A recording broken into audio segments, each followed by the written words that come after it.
Hello दोस्तों, स्वागत है आपका सीखो यूट्यूब चैनल पर। दोस्तों आज हम सीखेंगे अनुप्रास अलंकार। अनुप्रास अलंकार ये कितने होते हैं और उसका उदाहरण क्या होते हैं, उसमें कैसे टाइप के क्वेश्चन आते हैं, उसको आज पूरा कवर करेंगे। आप वीडियो को लास्ट तक देखिएगा। देखिए आज स्टार्ट कर रहे हैं अनुप्रास। अनुप्रास के बारे में हमने कल डिस्कस किया था और उसको आज डिटेल करते हुए आगे निकलेंगे, उसका भेदों को भी जानेंगे। ठीक है, सबसे पहले आते हैं अनुप्रास के भेद कितने होते हैं। अनुप्रास के दोस्तों 5 भेद होते हैं और कौन कौन से भेद होते हैं, उसका क्या उपयोग होता है, कैसे उसका क्वेश्चन आता है, उसको सब हम कवर करेंगे इसी में। ठीक है, चलिए देखिए इसमें 5 भेद है, इसलिए 5 डंडे खींचते हैं, 5 तीर के निशान खींच देते हैं। ठीक है, चलिए सबसे पहले देखिए भेद इसमें बतलाया गया है, बहुत आसान, बस न परिभाषा लिख के हुई आपको समझा देंगे, लेकिन परिभाषा इसलिए लिख देते हैं कि आपको भी उस बाद में रिपीट करने के लिए आसान हो जाएगा। ठीक है, चलिए वीडियो पर बना रहिएगा। सबसे दोस्तों आता है छेका अनुप्रास। छेका अनुप्रास, उसके बाद दोस्तों वर्त्या अनुप्रास, उसके बाद लाटा अनुप्रास,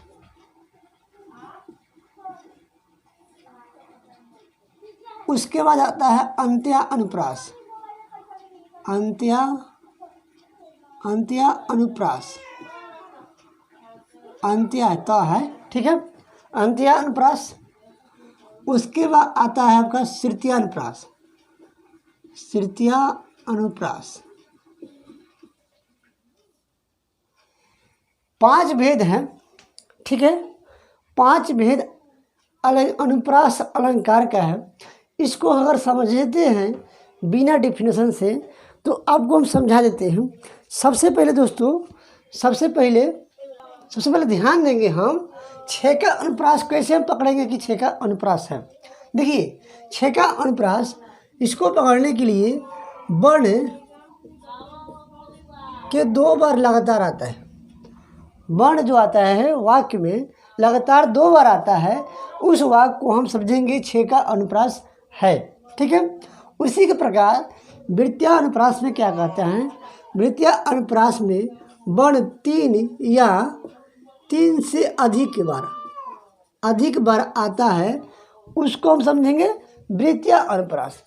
अगर आपको समझ में नहीं आता है तो सबसे पहले हम डिफिनेशन इसका लिख देते हैं और आपको समझाने की कोशिश करते हैं। ठीक है, ये देखिए हम इसको बता दिए पहले, हम वर्ण 2 बार आता है छेका अनुप्रास में लगातार, तो हमको छेका अनुप्रास प्राप्त हो जाएगी। देखिए कैसे हम पकड़ेंगे, परिभाषा भी लिख दी है आपको।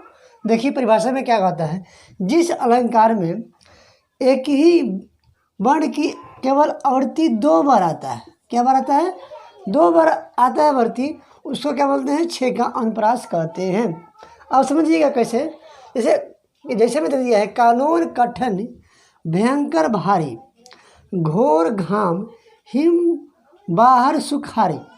सबसे पहले समझिए अर्थ, इसको पकड़ना नहीं है, अर्थ क्या कहता है यहाँ समझ लीजिए। कानून कठिन भयंकर भारी, ठीक है, घोर घाम, ये क्या आ रहा है कि लगातार 2 बार आ रहा है, क्या लगातार 2 बार आ रहा है, तो इस वाक्य को हम क्या लिखेंगे, छेका अनुप्रास।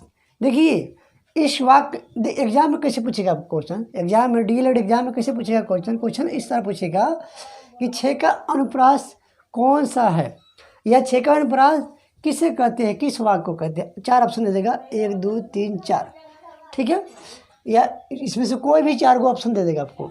तो आप इसको पढ़े होइएगा ना, पढ़े अगर याद होगा उस समय आपको कि छेका अनुप्रास पकड़ेंगे कैसे हम। छेका अनुप्रास दोस्तों अगर आवृत्ति 2 बार आए उसको हम क्या बोलते हैं, छेका अनुप्रास बोलते हैं। वृत्तीय अनुसार के अनुप्रास क्या है, जिस अलंकार में आवृत्ति 3 या 3 से अधिक बार आए उसको हम वृत्तीय अनुप्रास कहते हैं। चलिए उसको भी हम आगे समझते हैं अच्छी तरीके से, समझे। देखिए इसको तो हम क्लियर कर लिए, यहाँ पर कोई आपको डाउट नहीं होनी चाहिए, डाउट हो तो कमेंट में जरूर बताइएगा। ठीक है, चलिए अब आते हैं वृत्तीय अनुप्रास के बारे में क्या बताते हैं। जिस अलंकार में एक ही व्यंजन के 3 या उससे अधिक बार आवृत्ति होती है उसे वृत्तीय अनुप्रास कहते हैं। ठीक है। अलंकार में, जिस अलंकार में एक ही व्यंजन के या 3 या उससे अधिक बार आवृत्ति आती है, कितने बार देखिएगा, 3 बार या अधिक बार, 3 से या 3 बार से अधिक वृत्तीय अनुप्रास पकड़ने के लिए। ठीक है।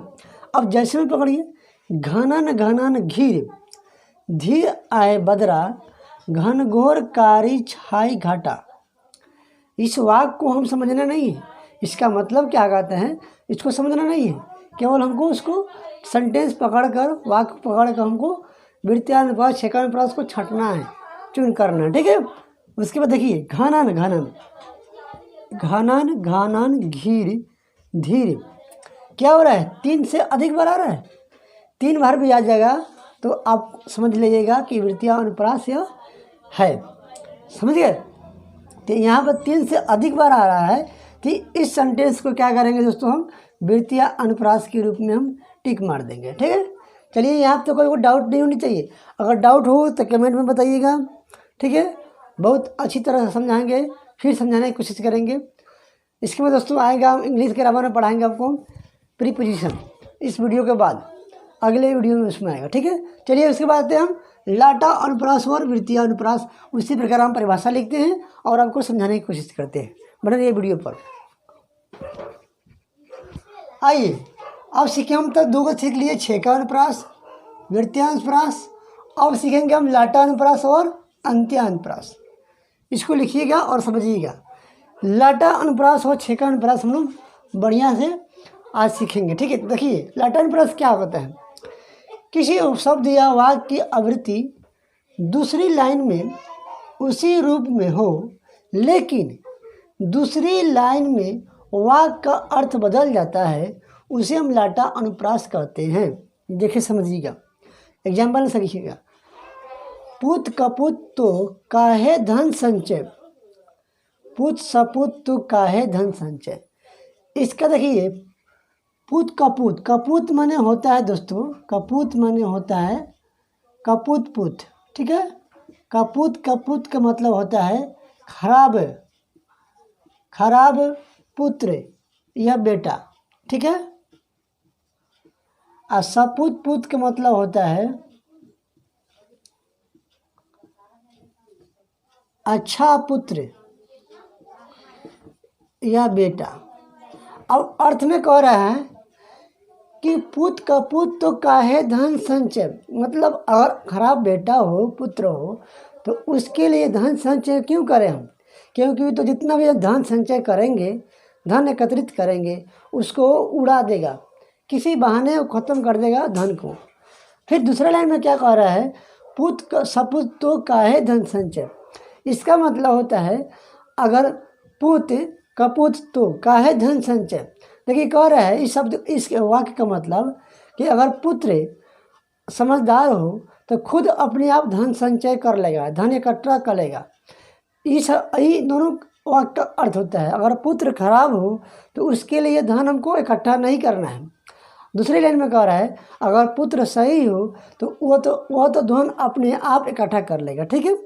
चलिए, इसी अर्थ का कहता है, दूसरी लाइन में उसका अर्थ बदल जाता है। चलिए, हमने आज सीखा लाटा अनुप्रास। चौथा क्या है, हम नंबर भी लिख दिए, 1 2 3 4 5। अनुप्रास के अलंकार के जितने 5 भेद होते हैं उसको हम लिख दिए। पांचवा का चौथा कह रहा है अनंत्य अनुप्रास। अनंत्य अनुप्रास में क्या है, किसी वाक्य का अंतिम अक्षर 2 बार आता है, उसे अंत्य अनुप्रास कहते हैं। अब यहाँ समझिएगा, यहाँ पर तो हमको दिखाई नहीं दे रहा है, लाइट पड़ रहा है, लाइट का प्रॉब्लम है, देख लीजिएगा, लिख लीजिएगा बढ़िया से। प्रभु जी तुम दीपक हम बाती, कह रहा समझिएगा, यहाँ पर अंतिम 2 अक्षर आता है, वही क्या कहलाता है, अंत्य अनुप्रास कहलाएगा। ठीक है। प्रभु जी तुम दीपक हम बाती, जाकी ज्योति बड़े दिन राती। यहाँ लास्ट वाला जो अक्षर है, बाती और राती, ये क्या है, अंतिम 2 अक्षर आता है वाक्य का, वही हमारा क्या होगा, अंत्य अनुप्रास हो जाएगा दोस्तों। ठीक है। समझ में आया है तो लाइक कर दीजिए, कम से कम वीडियो को लाइक कर दीजिए। ठीक है।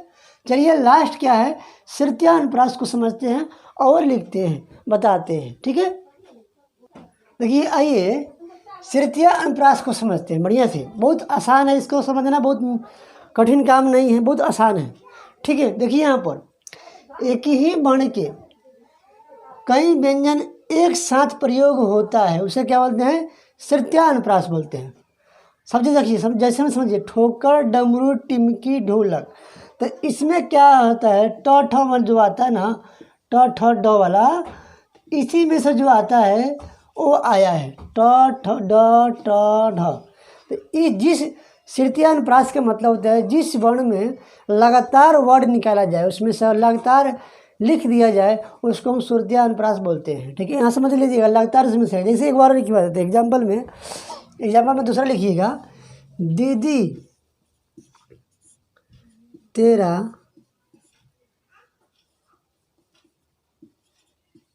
देवर दीवाना। आप गाना में सुनिएगा, दीदी तेरा देवर दीवाना, एक गाना में आप जरूर सुनिएगा। तो यहाँ पे देखिए क्या हो रहा है, ये मेरा क्या आ रहा है, तो वाला में से आ रहा है, तो वाला में से आ रहा है। ठीक है, तो यहाँ पर द त द क्या आ रहा है, ये लगातार एक ही वर्ण से लिया जा रहा है, तो उसको बोलते हैं हम तृतीय अनुप्रास। ठीक है, और यहाँ पर हमने आज कंप्लीट कर दिया तृतीय अनुप्रास के बारे में। ठीक है, देखिए दोस्तों, इसमें क्या आता है, 2 बार आता है, इसमें क्या आता है, 3 या 3 से अधिक बार आता है, इसमें क्या आता है, इसमें अंतिम जो आता है अक्षर उसको कन्वर्ट कर देता है। ठीक है, चलिए आज हमने यहाँ पर समझ लिया। अगर वीडियो दोस्तों थोड़ा भी आपको अच्छा लगे ज़रूर शेयर कीजिएगा अपने दोस्तों के साथ में।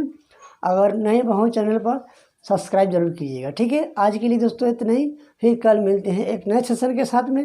तब तक वीडियो देखने के लिए धन्यवाद। आपका दिन शुभ रहे।